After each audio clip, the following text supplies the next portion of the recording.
tem o anuário, que tem os bimestres, a cada lição de cada bimestre, as provas bimestrais, tem um período de férias, um período de descanso, depois terceiro e quarto bimestre, e a conclusão do ano. É a mesma coisa. Esse é o que é o nosso calendário bíblico, é o calendário do reino de Deus. Aí eu fiz esses PowerPoints, eu espero que não fique cansativo para a gente não perder nada, e porque fique mais fácil da gente entender e visualizar. Das festas do Senhor. Ficou pequeno. Olha lá, Deus viu que a luz era boa e separou a luz das trevas, e chamou luz dia e as trevas chamou noite. Passaram-se a tarde e a manhã, este foi o primeiro dia. Em Gênesis 14, haja lumiares no firmamento do céu para separar o dia da noite. Sirvam eles de sinais para marcar estações, dias e anos. Sirvam de lumiares no firmamento do céu para iluminar a terra. E assim foi. Deus fez os dois grandes lumiares, um maior para governar o dia e um menor para governar a noite. Deus fez também as estrelas. Deus as colocou no firmamento do céu para iluminar a terra, governar o dia e a noite, separar a luz das trevas. E Deus viu que ficou bom. E passaram-se a tarde e a manhã, e foi o quarto dia. Viu? Nota-se que a palavra fala aqui, passaram-se a tarde e a manhã.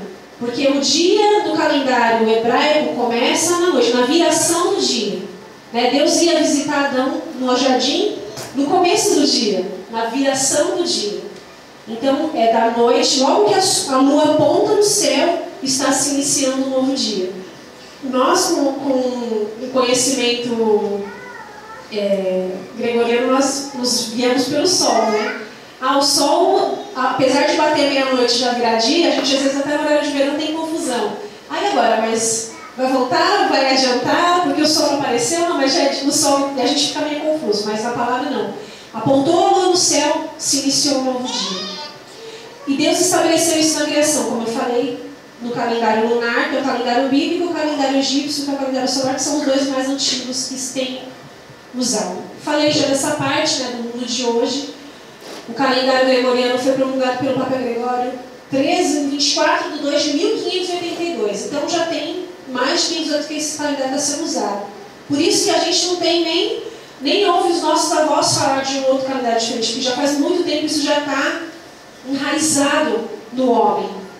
E Deus deixou o calendário do reino. E ali tem mais ou menos um diagrama que mostra, aqui dentro está o nosso calendário, janeiro, fevereiro, março, abril, maio, junho, os meses do nosso calendário normal. E aqui estão os meses hebraicos, que são 3 meses. Como é lunar, ele tem mais ou menos entre 28 e 29 dias. E quando é ano bissexto, o mês de...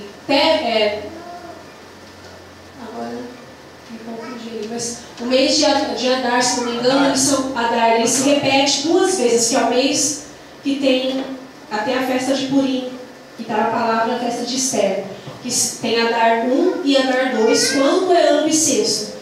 Então nós vemos que a perfeição do que o nosso Criador criou na determinação dos dias, dos meses, dos anos, dos tempos determinados. Porque tudo que instituiu foi o Senhor.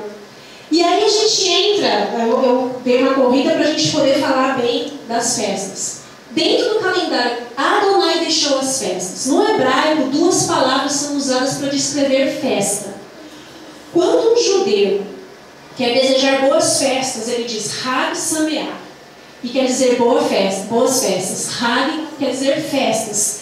Se escreve CH, mas a pronúncia é de R, de cultural. Mas no hebraico original, quando na palavra fala de festas de Deus, festas de Yahvé, ele fala de encontro. São festas perpétuas. Nós já vamos entrar no texto bíblico que declara isso. Mas no hebraico, ele não está escrito Hag, como se fala das festas do Senhor, está escrito Moedim. Esse Moedim quer dizer um encontro marcado. É como se fosse um ensaio de casamento. É uma santa convocação que o Senhor faz para o seu povo. É como se o Senhor tivesse... Sabe quando a gente... não sei aqui se alguém já teve esse costume, mas às vezes a gente vem em filmes, ou a gente vai fazer uma apresentação com as crianças, a gente faz vários ensaios até o dia da apresentação. Vai ter um casamento, aí os padrinhos vêm um dia antes, com os noivos, aí faz aquele ensaio, quem entra primeiro, de que lado que fica os padrinhos, de que lado que fica as madrinhas, o passinho da noiva, que é aquele passinho marchado, lentinho, vai treinando para que na cerimônia tudo aconteça no seu devido lugar. Isso são as festas do Senhor. E Ele nos convida anualmente para um ensaio de uma declaração que Ele já deixou instituída desde a criação do mundo, para o plano dele para a humanidade. É maravilhoso. Por isso que quanto mais a gente lê a palavra, quanto mais a gente conhece os planos de Deus, mais nós amamos o Senhor. É maravilhoso. E por isso é tão importante a gente celebrar elas e entender. Isso ficou oculto por muitos séculos na igreja, porque quando você começa a estudar o que aconteceu com a igreja de Atos dos Apóstolos até os nossos dias, o plano das trevas foi matar cada uma das ordens que o Senhor tinha com o povo dele, o povo judeu, o povo hebreu. Por quê? Porque o povo hebreu, ele é um povo que foi chamado para ser o modelo de Deus. Quando nós vamos estudar a palavra, nós ouvimos falar de quê? De judeus, de hebreus, né? Aqueles que vieram da linhagem de Adão. E aí, estudando isso, até eu vou fazer aqui, pega a sua Bíblia rapidinho.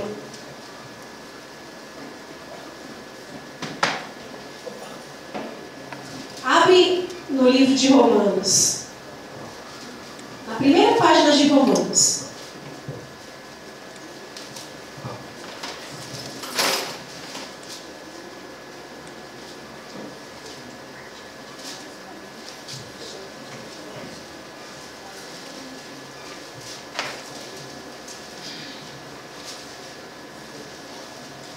Amém?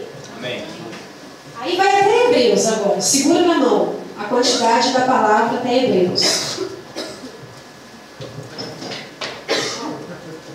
Me ajuda.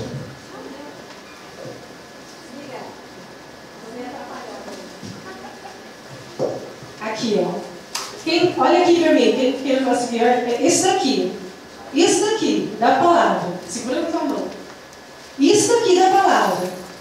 É onde tem...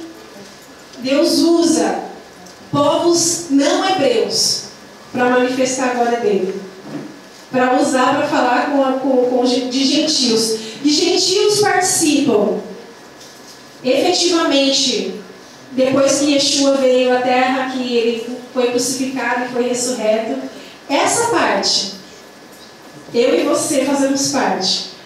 Mas pela adoção, nós fazemos parte de tudo. Glória a Deus por isso. Porque a partir de Romanos, que entram, quando Deus dá a visão para Pedro do lençol que desce do céu com carnes impuras, e Deus fala: come, Pedro resiste. Não vou comer o que é impuro. E o Senhor fala: bom, você vai comer como o que eu santifiquei. O que eu santifiquei não é impuro. E Deus estava falando ali: a minha palavra, as minhas promessas, tudo aquilo que eu usei, o meu povo como modelo, está sendo aberto. Aleluia. Aleluia. Então nós somos convidados para participar das festas do Senhor também. Amém. Amém? Então vamos lá. A primeira festa. O livro de Levítico, no capítulo 23, ele é um capítulo que só fala das festas. Um capítulo inteiro de um livro que o Senhor separou para dar direção para o povo, das leis, dos costumes, das práticas de leis morais e civis. Deus usou um capítulo inteiro desse com o papel de Moisés para dirigir o povo, e um capítulo inteirinho para falar de festas. E a primeira festa é o Shabat. As festas solenes. Levítico 23:1 diz assim: disse o Senhor a Moisés: diga o seguinte aos israelitas: essas são as minhas festas, as festas fixas do Senhor, que vocês proclamarão como reuniões sagradas. Em 6 dias realizem os seus trabalhos, mas o 7º dia é sábado, o dia de descanso, de reunião sagrada. Não realizem trabalho algum. Onde quer que morarem, será sábado dedicado ao Senhor. Estas são as festas fixas do Senhor, as reuniões sagradas que vocês proclamarão no tempo devido. Festas perpétuas do Senhor, em algumas versões dizem. Sobre o sábado, nós temos muita confusão. A gente, às vezes, se perde, porque um dos aspectos da igreja romana foi tirar o sábado. foi instituir jejuns no sábado. No sábado, quando nós, se fôssemos falar só vou dar um tópico por cima para nós entendermos o que são as festas. Mas o significado de cada uma delas é muito profundo. E o sábado não é diferente. O Senhor, o básico, o simples do sábado é o quê? Eu trabalho 6 dias e descanso um dia. No sábado não se fará obras pesadas, obras serviços que você está habituado a fazer. O que Jesus confrontou os judeus, os fariseus, nos dias em que ele esteve na terra? Quando ele fala, se um animal seu cair lá na vala, você vai deixar o animal morrer? Você não vai ajudar o teu irmão num dia de sábado? O que Jesus estava confrontando não é que não é lícito guardar o sábado. E não só o dia específico do sábado. É importante que nós, como filhos de Deus, que a gente guarde um dia da semana, um dia do primeiro ciclo de tempo que Deus criou. Não foi o primeiro ciclo de tempo que Deus criou? Criou o mundo em 6 dias e no 7º dia o Senhor descansou. Então nós, como servos e filhos do Senhor, o que nós fazemos? Trabalhamos 6 dias e descansamos um. De repente o meu dia de descanso não é o sábado, é o domingo. Mas é um dia que eu devo dedicar em descansar em Deus, em desfrutar do descanso. No dia do meu descanso eu não vou lutar para ganhar o pão. No dia do meu descanso eu não vou trabalhar para produzir renda. No dia do meu descanso eu não vou trabalhar para produzir dinheiro. É um dia que eu vou separar. Eu vou pegar a minha família e eu vou ter um dia de qualidade com a minha família. Eu vou ter um dia de qualidade em contemplar a criação que o Senhor deixou para a gente.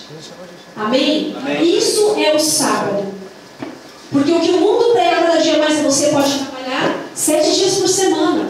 Virtualmente, todos os dias você pode trabalhar agora. Né? Vou até arrumar um emprego de fim de semana, como muitas às vezes tem que fazer para complementar a renda. Mas a palavra fala que de nada adianta a gente trabalhar demais, porque aqueles que esperam o Senhor dá aos seus enquanto eles dormem. Enquanto nós descansamos, o Senhor nos supre em todas as coisas. E isso é uma festa.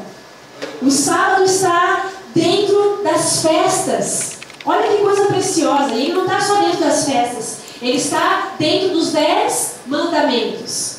Você já parou para pensar que o não guardar um dia de descanso no Senhor está equiparado ao matar um homem? Está nos 10 mandamentos. Não matarás, não roubarás, não cobiçarás as coisas dos próximos, amarás o Senhor seu Deus acima de todas as coisas. O sábado está igualado a todas essas coisas.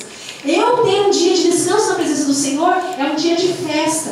Quando nós aprendemos isso e começamos a celebrar em casa, foi algo muito lindo, né? Deu-se de que nós temos na nossa casa o privilégio de ter o sábado realmente como um dia de descanso. Porque no domingo nós temos as tarefas que nós temos na igreja, às vezes de vir para o ensaio, vir para o culto de manhã, para o culto de tarde. Você não tem realmente um dia de poder descansar, mas nós podemos hoje descansar no sábado. Então, ele chega da sexta no serviço, a gente tem uma janta, uma comida diferente, a gente assiste um filme juntos, come uma pipoca, dá risada, vai dormir um pouco mais tarde, toca música no sábado, lê um livro, as crianças jogam videogame. São coisas comuns. Desfrutando do descanso na presença do Senhor. E isso é uma festa. Porque o Senhor nos chamou para sermos um povo festivo, que celebra, que descansa na presença do Senhor. Amém? E até para ficar bem claro, existem as 623 leis judaicas que regem os cultos e doutrinas judaicas. O Sabá não está entre essas leis judaicas. O Sabá está entre as leis morais que o Senhor deixou nos 10 mandamentos. E isso nos inclui também. Desfrutar do descanso do Senhor. Do primeiro ciclo que o Senhor instituiu no tempo, que é o ciclo semanal. A segunda festa que nós vemos em Levítico, a partir do versículo 5, é a Páscoa e a festa dos pães sem fermento. A Páscoa do Senhor, que começa ao entardecer do 14º dia do primeiro mês. No 15º dia daquele mês, começa a festa do Senhor, a festa dos pães sem fermento. Durante 7 dias vocês comerão pães sem fermento. No primeiro dia façam uma reunião sagrada e não realizem trabalho algum. Durante 7 dias apresentem ao Senhor ofertas preparadas no fogo. E no 7º dia façam uma reunião sagrada e não realizem trabalho algum. Quantas festas nós vemos nos calendários religiosos que as pessoas trabalham para levantar sustento para algo ser executado. Não é verdade? Nós mesmos, como cristãos, muitas vezes realizamos alguma obra, alguma festa para angariar fundos. Mas as festas fixas do Senhor não têm esse propósito de se levantar renda, de se levantar algo para benefício da obra mesmo do Senhor que seja. São festas de exaltação, de descanso, de celebração da obra que o Senhor executou no meio do seu povo. E nós já sabemos que a Páscoa já foi uma festa que ela não é só mais um ensaio, né? Lembra que eu falei que o moedim, que são encontros marcados. A Páscoa, ela foi ensaiada desde a saída do Egito até o dia glorioso do Calvário. Aleluia. Você pode glorificar Deus por isso?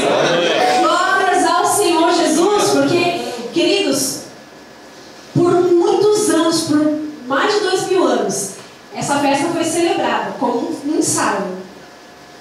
E como que pode o Deus Criador, o detentor do tempo, exatamente na Páscoa, exatamente no dia que antecedia a Páscoa, deu uma louca de Judas e ele foi lá entregar Jesus para os fariseus?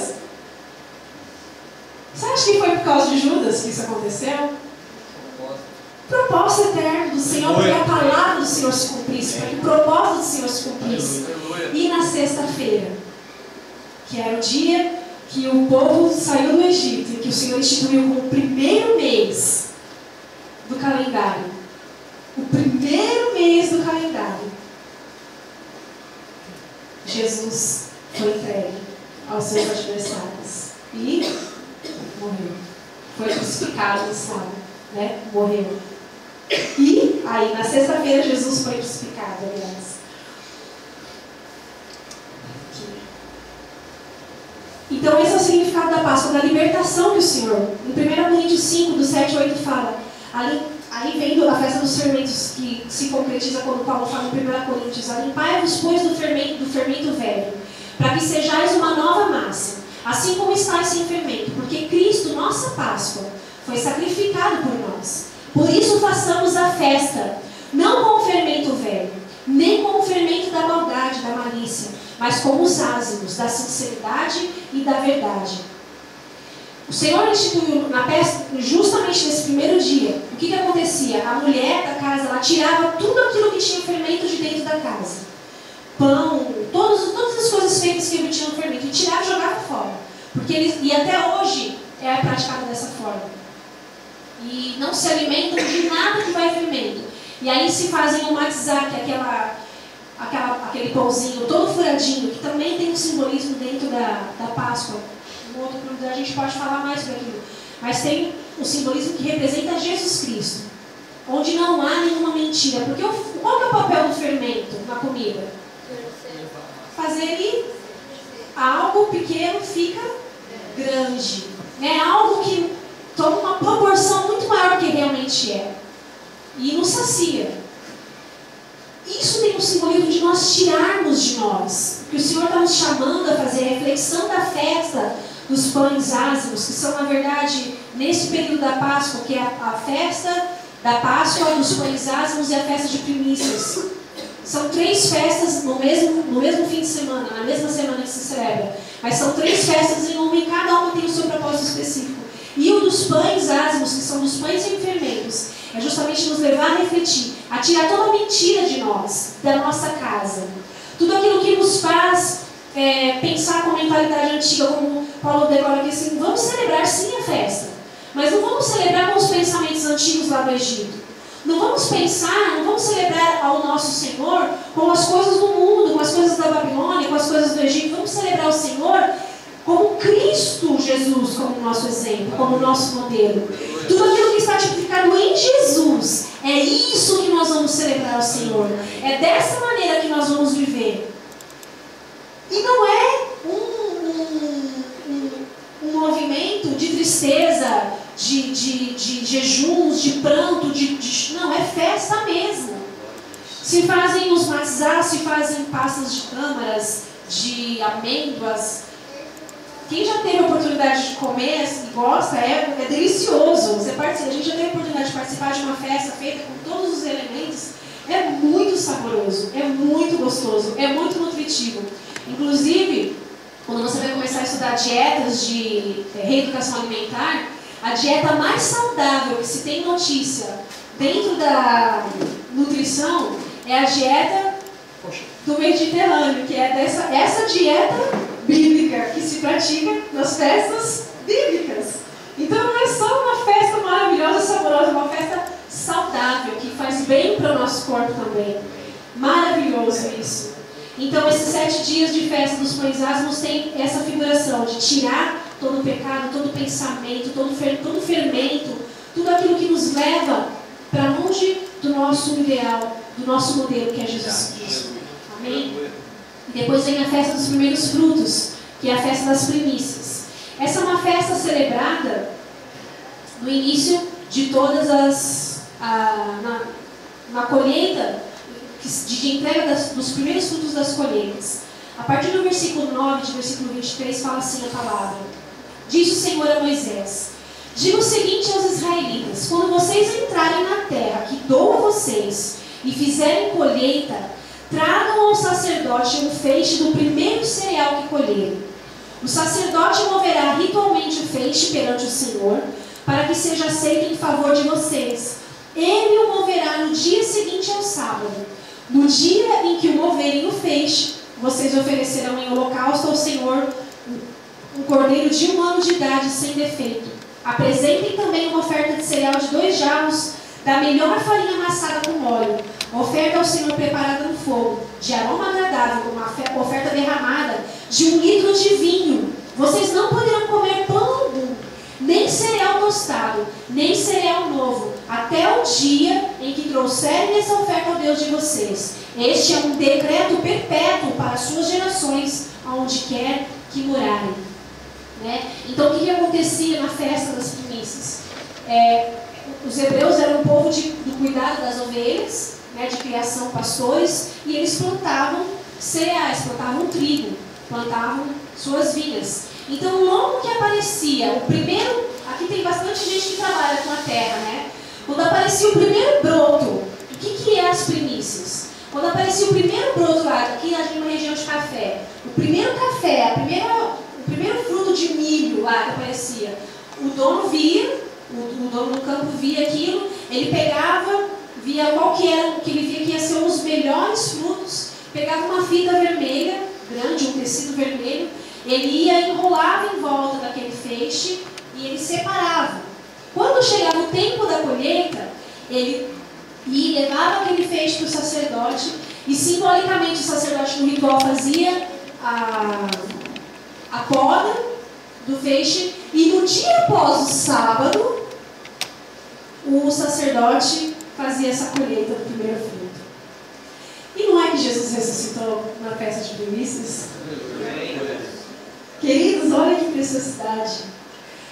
A ordenança que o Senhor deu a Moisés logo que eles saíram do Egito, porque estava se passando lá no Monte Sinai logo que eles saíram do Egito. O Senhor dá a ordenança das primícias, para que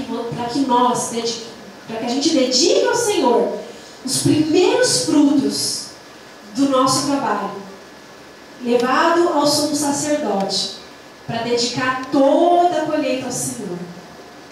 E o que nós vemos na palavra? Olha que maravilhoso. 1 Coríntios 15, do 20 ao 23, declara: mas de fato Cristo ressuscitou dentre os mortos e foi feito as primícias dos que dormem. Porque assim como a morte veio por um homem, também a ressurreição dos mortos veio por um homem.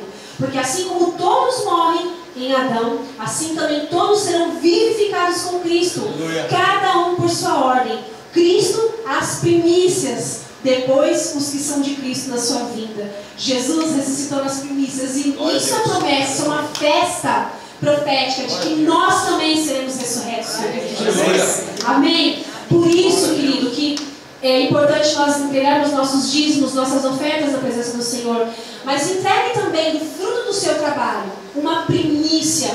E também se tem muita confusão, que tem muitas igrejas que ministram as primícias de uma forma: você faz o cálculo do seu ganho anual e tira 1%, ou você calcula quanto você ganha nos meses e tira um dia de trabalho.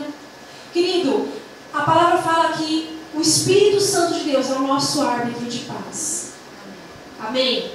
Então, que a paz do Espírito Santo seja o seu árbitro para você ver, porque só eu sei qual foram os primeiros frutos do meu trabalho, para que eu possa dedicar como primícia, porque primícia não é dízimo, primícia não é oferta, primícia é a dedicação de todo o resto que vem. O dízimo, ele é uma ordenança para que as janelas do céu sejam abertas e que o devorador seja retido, paralisado. Muitas vezes as pessoas são dizimistas e ofertantes e sofrem muitas lutas, mas eu não estou entendendo porque de repente falta esse tópico. Uma primícia, que é um valor que você vai saber qual que é. Que você vai vir trazer no altar do Senhor perante o sumo sacerdote. O nosso, aqui na igreja, o pastor Gia, aos pés da igreja, aqui no gasofilácio. E essa primícia ficava para o uso do sacerdote, né? Da casa do sumo sacerdote. Deposite no altar do Senhor e prove dos frutos das primícias da sua casa. Todo início de mês, isso é celebrado no calendário lunar, na virada do mês hebraico, que também é uma outra palavra só sobre isso. Mas basicamente é isso: dedique a primícia do seu fruto, de tudo que você faz. Eu tive a oportunidade no começo do ano, o Senhor restaurou artes proféticas na minha vida, que eu fazia bastante artesanato e por um longo período isso foi morto na minha vida espiritual. E o Senhor trouxe a vida novamente. E o Senhor me deu algo que eu fiz quando estivemos em Londrina no começo do ano. O fruto, os primeiros frutos da arte profética que o Senhor restaurou na minha vida foi depositado aos pés dos apóstolos que nos dão cobertura. Depois eles postaram que tinha uma profecia que foi liberada em cima daquelas artes e ele confirmou, realmente, irmão, é isso que o Senhor tem falado conosco nesse tempo. Glória a Deus. Glórias a Deus por isso, amém, queridos? Então que as primícias sejam verificadas na vida de todos nós, que possamos ver a plenitude das primícias e lembrar todo começo de mês, nesse ano de jubileu que a gente está vivendo já, e que é um ano politicamente, financeiramente, economicamente muito difícil para o mundo. Mas nós que estamos em Cristo, vamos celebrar cada início de mês, lembrando que Jesus foi as primícias da igreja de Cristo, e que nós fazemos parte de toda a colheita da igreja de Cristo. Então não se abata, por isso que o Senhor falou muito forte no meu coração, a importância de nós termos consciência do que são as festas bíblicas desse ano. Um ano de jubileu, um ano de nós celebrarmos com entendimento as festas que Ele instituiu. Para nós não andarmos de acordo com o calendário que o mundo está propondo. Um mundo de impeachment, um mundo de briga, de Senado, de famílias. Tem pessoas na minha família que estão sem se falar por causa de política. Pessoas que se amam, que não estão olhando uma cara do outro. Nós não fazemos parte desse contexto. Amém. Amém, queridos? Amém. Glórias a Deus. E depois nós vemos a festa de Pentecostes, a partir do versículo 15. A partir do dia seguinte ao sábado, novamente, né?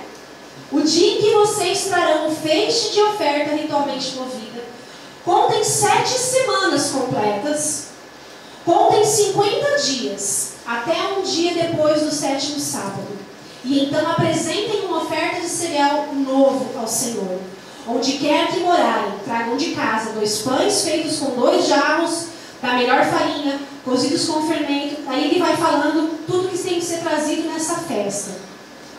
Quando fizerem a colheita da sua terra, não colham até as extremidades da lavoura, nem juntem as espigas caídas da colheita. Deixem-nas para o necessitado e para o estrangeiro. Eu sou o Senhor, o Deus de vocês. Aleluia. Então o que o Senhor instituiu a Moisés foi o quê? Que passado o domingo, depois da Páscoa, que eles contassem 7 semanas. E no 7º sábado, mais um dia, que são 50, seria celebrado o dia de Pentecostes, essa festa que se trazia também um grande banquete. E que eles também ficavam ali 7 dias festejando na presença do Senhor. Então a gente vê que nosso Deus é um Deus festivo, né? Aleluia. O mineiro gosta de festa, a gente percebeu isso. Mas Deus gosta mais. Nosso Deus é um Deus festivo.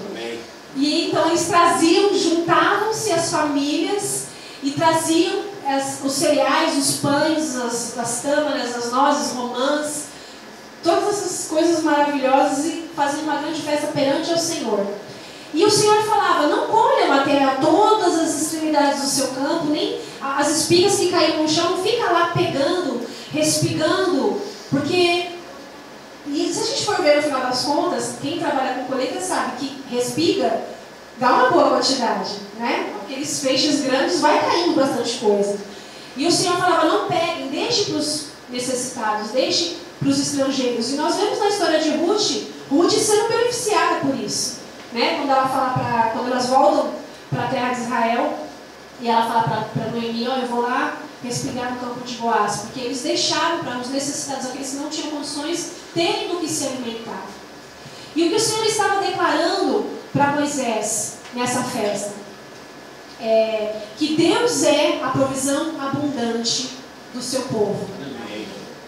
Deus é a provisão abundante do seu povo. Aleluia! Deus é a provisão abundante do seu povo. Amém. Então, quando chegar o tempo de Pentecostes o ano que vem, vai ser uma época de previsão do mundo muito difícil. Mas o que nós vamos estar fazendo? Festa. Nós vamos estar celebrando. Nós vamos estar celebrando um jubileu pleno na presença do Senhor. Pleno na presença do Senhor. E essa festa também não é só mais um ensaio. Porque nós sabemos que o que aconteceu no dia de Pentecostes? Não já fala. Se cumpriu o dia de Pentecostes em Atos 2. E cumprindo-se o dia de Pentecostes, estavam todos concordemente no mesmo lugar. E de repente veio do céu um som, como um vento veemente e impetuoso, encheu toda a casa em que estavam assentados, e foram vistas por ele línguas repartidas, como de fogo, as quais pousaram sobre cada um deles. E todos foram cheios do Espírito Santo. Aleluia. E começaram a falar outras línguas, conforme o Espírito Santo de Deus lhe concedia que falassem. Aleluia. Essa festa nós celebramos até hoje como uma renovação do enchimento do Espírito Santo num período de tempo estabelecido por Deus, para que nós venhamos nos lembrar depois da colheita, porque Pentecostes vem 50 dias depois de uma colheita, que Ele vai continuar nos suprindo em todas as coisas. E queridos, até a festa, até os dias de treinamento da festa, nos dias de Atos, eles celebravam isso, mas não era em plenitude. Por quê? Porque o que era suprido era o físico, era o alimento material. Mas Deus, como em toda a sua soberana, maravilhosa graça, bondade e sabedoria, em Pentecostes Ele nos supre também em toda a nossa necessidade espiritual. Então não é só de pão que viverá o homem, mas de toda a palavra que vem da boca de Deus. Em Pentecostes nós celebramos também que não é só o suprimento natural que nós vamos ter. Tudo aquilo espiritual que nós precisarmos, o Senhor vai nos encher. Seja sabedoria, seja discernimento, seja mais poder da presença do Senhor, seja como foi ministrado no dia lá da inauguração pelo nosso Davi, as vidas dos nossos amados que ainda não estão no Senhor, um milagre na saúde que a gente possa estar precisando. Tudo, em todo o descanso das férias que nós queremos. Em nome de Deus, todas as coisas vão ser supridas, porque tudo isso faz parte do plano de Deus para a vida do seu povo. Amém? E aí nós entramos até aqui vocês estão compreendendo? Está claro para todos, para as crianças também? Então até aqui nós vemos o quê? A festa da Páscoa, o Shabat, que tudo se inicia no descanso. Shabat quer dizer descanso. No descanso, a Páscoa, a festa dos pães ázimos, a festa das primícias, o Pentecostes, todas essas 4 festas, elas já se cumpriram. E elas são celebradas até os dias de hoje em Israel. E Deus tem renovado o entendimento da igreja evangélica, dos cristãos, até em Roma. Eu estava vendo um enunciado no site que é sobre o Hanukkah, que é uma festa que está acontecendo, que eu vou falar depois. Mas até Roma está voltando o Papa a liberar cartas de celebração das festas. E isso faz parte do plano do Senhor. Porque, como o apóstolo Davi ministrou, nós temos ouvido isso, muitos profetas de Deus, o mundo inteiro tem declarado que antes da volta do Senhor Jesus, o mundo vai conhecer a igreja de Cristo gloriosa, poderosa, plena, santa. A igreja de Cristo majestosa. E para que nós sejamos plenos no poder de Deus, nós temos que conhecer plenamente tudo aquilo que o Senhor nos deixou. E as festas nos faz entender o quê? A plenitude do ciclo que Deus... Porque se a gente for parar para pensar no nosso calendário natural, do ano novo até o próximo ano novo, a gente faz aquelas cartinhas, né? Minha meta para 2016. Esse ano eu vou estudar mais, esse ano eu vou ler mais a Bíblia, esse ano eu vou jejuar mais, esse ano eu vou ganhar pelo menos tantas vidas para Jesus, esse ano eu vou estudar, vou fazer uma faculdade, vou fazer um inglês, esse ano eu vou fazer, né? A gente não tem o hábito de fazer, mas a gente cria uma meta para um ano. Quando chega no terceiro ou no quarto mês, a gente já está cansado, porque as lutas vão vindo, vão nos tomando, e as metas começam a ficar muito distantes de ser alcançadas. Mas nosso Deus é um Deus tão sábio que Ele cria ciclos de 3 em 3 meses. E esses ciclos são menores. E eles são renovados por festas que nos revigoram. Festas que nos renovam a esperança. Festas que nos fazem lembrar que a passagem por essa terra, ela é suprida pela presença gloriosa de Deus. Ela é suprida pelo poder sobrenatural de Deus. Então fica muito mais fácil nós sermos cheios da força e do vigor do Senhor, celebrando festas de tempos em tempos, para alcançarmos um ano pleno em Deus.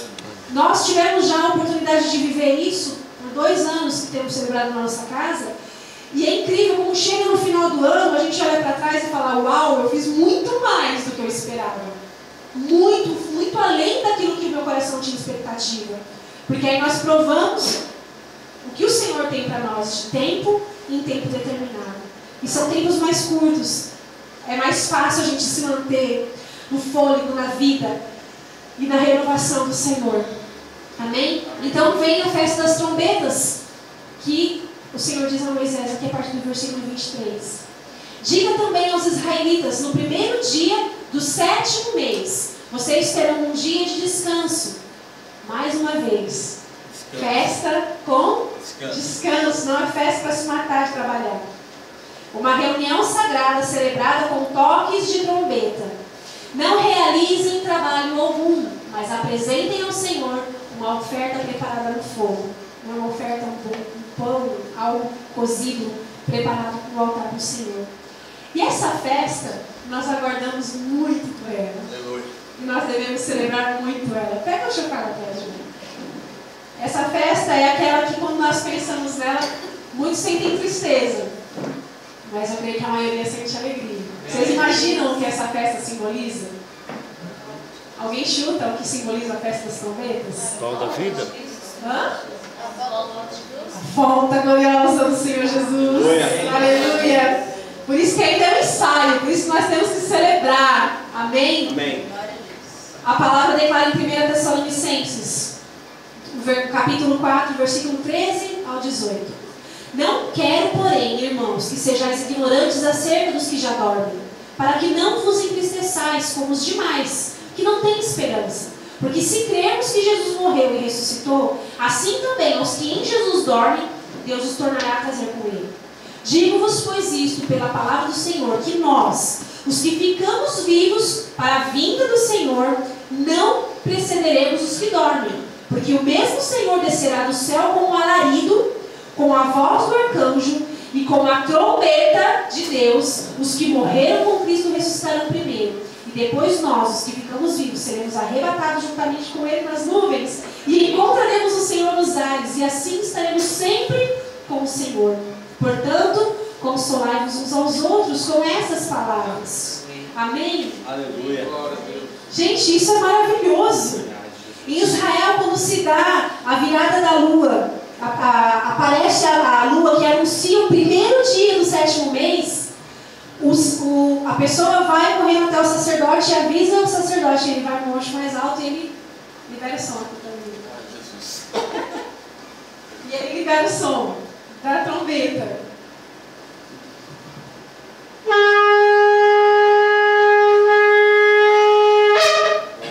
Aleluia!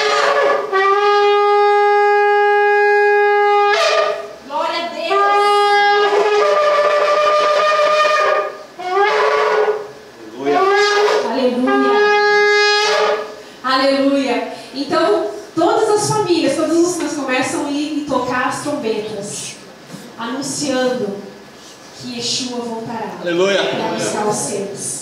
Anunciando que a volta de Jesus está para acontecer. Ensaiando, treinando os ouvidos naturais e espirituais para ouvir o som que o arcanjo vai liberar. Aleluia. O dia que as nuvens vão subir e nós vamos subir com o corpo glorificado. Aleluia. Aleluia. Glória a Deus. É maravilhoso, gente. Todos os anos tem um tempo marcado para nós celebrarmos a volta de Jesus. Então aqui fica uma dica. Se nas 4 festas que nós já vimos, as coisas aconteceram exatamente nos dias anunciados, em que época que a gente acha que Jesus vai voltar? A palavra fala que assim como um ladrão que ninguém espera, como um raio que sai do Oriente e vem para o Ocidente, assim será a volta do Filho do Homem. No piscar de olhos. A gente não pode falar que vai ser exatamente no momento que o sol, que a lua apontar, mas que vai ser neste período. Isso vai. Porque a palavra de Deus não mente. Porque o calendário que Deus deixou, desde os dias que o povo saiu do Egito, se cumpriu até a 4ª festa. Como que essa não vai se cumprir? Não é verdade? Imagina nós lá no dia. Queridos, o povo de Pentecostes não imaginava que o Espírito Santo de Deus ia vir. Jesus tinha dito para eles: eu vou, é necessário que eu vá, para que eu vos envie um amigo, um intercessor, um consolador. Mas eles não sabiam que era o Espírito Santo. Eles nunca tinham visto, nunca tinham tido experiência com ele. O mais perto que eles tinham chegado foi quando Jesus perguntou para Pedro: vocês quem acham que eu sou? E Pedro disse: tu és o Cristo, o Filho de Deus. Ele falou assim: realmente foi porque o Espírito de Deus te revelou. Ele nem sabia que o Espírito de Deus tinha revelado para ele. E de repente eles foram tomados daquele som celestial que veio partindo o poder do alto sobre eles. E em Israel estava acontecendo a festa, e vinha gente do mundo inteiro para celebrar a festa. E muitos falavam várias línguas diferentes, e eles profetizavam nas línguas de cada um sem nunca ter falado isso antes. Eles provaram, aquilo, foram pegos de uma maravilhosa surpresa. E o que aconteceu? Mais de 3.000 pessoas receberam o Senhor Jesus, que estavam resistentes ainda ao Messias, e foram impactados pelo poder da palavra, do Espírito Santo de Deus. Eu não sei se vocês viram essa semana nos jornais, em Israel essa semana, mais de 1.000 judeus aceitaram Jesus. Aleluia, glória a Deus. Gente, glória a Deus. É maravilhoso, Jesus está voltando, é mais importante do que nunca que a gente celebre as festas com entendimento, não com religiosidade. Não com religiosidade legalista. Não, então a gente tem que comprar um talit, então a gente tem que tocar o shofar, então a gente tem que usar as vestes com franjinhas, tem que fazer a éfode, tem que fazer o peitoral do sacerdote, tem que enrolar cordeiro. Não, não é isso. Não é um ritual, mas é aquilo que está dentro de nós. O Espírito Santo de Deus está testificando: eu vou subir para a glória. A trombeta vai tocar e você é arrebatado com meu Deus. Aleluia. As breves e momentâneas tribulações dessa terra não podem se comparar com a soberana glória de Deus. Aleluia. Com a glória que nos há de ser revelada. Glória a Deus. Nada vai nos enfraquecer na presença do Senhor, nada vai nos enfraquecer no caminhar com o Senhor. Isso é o que o Senhor deixa para o seu povo há mais de 5.000 anos. Amém? Aleluia. E depois nós vemos a festa da expiação. Essa é a única festa que o Senhor pede choro, jejum e arrependimento. Das 7 principais festas, é a única que o Senhor pede. E é um dia. Aí nós vemos a partir do versículo 26. Disse o Senhor a Moisés: o 10º dia deste 7º mês é o dia da expiação. Façam uma reunião sagrada e humilhem-se. Apresentem ao Senhor uma oferta preparada no fogo. Não realizem trabalho algum nesse dia, porque é o dia da expiação, quando se faz propiciação por vocês perante o Senhor e o Deus de vocês. Quem não se humilhar nesse dia será eliminado do seu povo. Eu destruirei do meio do seu povo todo aquele que realizar algum trabalho neste dia. Vocês não realizarão trabalho algum. Este é um decreto perpétuo para as suas gerações, aonde quer que vocês morarem. É um sábado de descanso para vocês, no qual vocês se humilharão, desde o entardecer do 9º dia até o entardecer do dia seguinte. Vocês guardarão este sábado. Era um dia de descanso para arrependimento. É um período onde novamente se busca na casa tudo que pode haver de contaminação, tudo aquilo que traga algum simbolismo de malignidade, onde que lembre ao pecado, onde que te lembre dores passadas, tudo aquilo que faz de sair da presença do Senhor. É um dia de arrependimento dos pecados da família, dos nossos próprios pecados, de pensamentos, cadeias de pensamentos que são embutidas na nossa vida no passar do tempo, que vai nos cansando na presença do Senhor, onde há um arrependimento profundo, uma reflexão realmente de tudo aquilo que o Senhor nos apresentou até agora, e em tudo que pecamos, para lançarmos essas coisas fora diante do Senhor. Isso é comparado pelos sacerdotes com o que nós lemos em Apocalipse 4, da grande nuvem de testemunha que clama e se apresenta na presença do Senhor. Então é o único dia do ano em que é uma festa, mas que é um dia de memorial de arrependimento, para podermos nos arrepender, nos limpar, nos purificar de todas as coisas que nos levam para fora do Senhor. Romanos 11 declara: porque não quero, irmãos, que ignoreis este segredo, para que não presumais que de vós mesmos, que o endurecimento vem em parte sobre Israel, até que a plenitude dos gentios haja entrado. E assim todo Israel será salvo, como está escrito: de Sião virá o libertador, e desviará de Jacó as impiedades. E esta será a minha aliança com eles, quando eu tirar os seus pecados. Em Zacarias 12:10 diz: mas sobre a casa de Davi e sobre os habitantes de Jerusalém derramarei meu espírito de graça e de súplica, e olharão para mim, a quem transpassaram, e prantearão sobre ele como quem pranteia pelo filho unigênito, e chorarão amargamente por ele, como se chora amargamente pelo primogênito. Este tempo que há é o tempo mais longo que é entre uma festa e outra, da festa do Pentecostes até a festa das trombetas, a festa da expiação. Este tempo profeticamente declara sobre isso que falou em Romanos: o endurecimento do coração dos judeus, porque eles não receberam Jesus como Messias. Muitos receberam, e porque muitos receberam, nós temos a palavra, Atos dos Apóstolos. Glória a Deus. E você começa a estudar a história, vê que Deus guardou muitos escondidos em muitos lugares, que continuaram praticando a palavra, continuaram praticando as festas, continuaram praticando o evangelho do reino de Deus. Guardados que chegaram até Lutero, que puderam ministrar a palavra verdadeira e trazer a revelação. É muito lindo ver isso, mas não dá tempo agora de falar.